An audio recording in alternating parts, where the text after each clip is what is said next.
রাজনৈতিক অস্থিরতার মুখে দখলদার ইসরায়েলের যুদ্ধবাজ প্রধানমন্ত্রী বেনিয়ামিন নেতানিয়াহু আবারও চাপে পড়েছেন।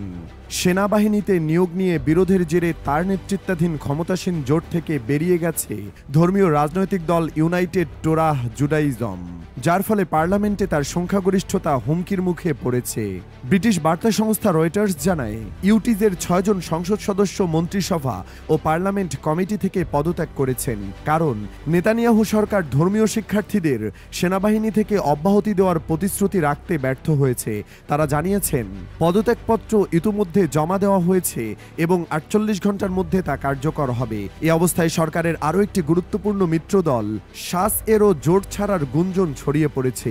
এই দলটিও যদি বেরিয়ে যায় তাহলে নেতানিয়াহুর সরকার পার্লামেন্টে সংখ্যাগরিষ্ঠতা হারাবে।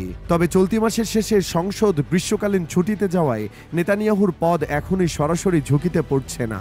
এদিকে গাজা যুদ্ধবিরতি নিয়ে কাতারে ইসরায়েল ও হামাসের মধ্যস্থতায় চলছে আলোচনা। পরিকল্পনা রয়েছে 60 দিনের যুদ্ধবিরতি কার্যকর করে হামাসের হাতে থাকা বন্দীদের অর্ধেককে মুক্ত করা এবং বিধ্বস্ত গাজায় মানবিক সহায়তা প্রবেশের সুযোগ করে দেওয়া। চুক্তিটি কার্যকর হলে ভবিষ্যতে পূর্ণ যুদ্ধবিরতির পথও খুলে যেতে পারে। তবে যুদ্ধবিরতির পক্ষে থাকলেও নেতানিয়াহুকে ভেতর থেকে চাপ দিচ্ছে তারই ডানপন্থী মিত্ররা।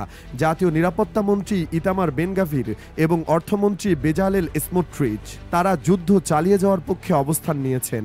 তারপরও নেতানিয়াহুর মন্ত্রিসভায় পর্যাপ্ত সমর্থন রয়েছে বলে জানানো হয়েছে। তার ঘনিষ্ঠ সহযোগী টোপাজ লুক এক সাক্ষাৎকারে বলেন, সংসদে সঠিক প্রস্তাব আনা হলে তা পাশ করাতে নেতানিয়াহু সক্ষম হবেন। এদিকে সেনাবাহিনীতে নিয়োগ ইস্যুটি ইসরায়েলের রাজনৈতিক সংকটের কেন্দ্রবিন্দুতে পরিণত হয়েছে।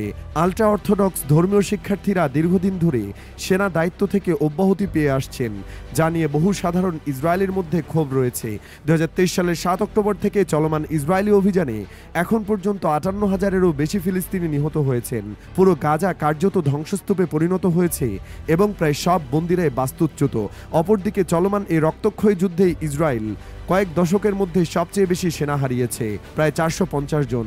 এই বাস্তবতায় নিয়োগ বিতর্ককে আরও তীব্র করে তুলেছে, আর সেই ইস্যু ঘিরেই এখন টালমাটাল নেতানিয়াহুর সরকার।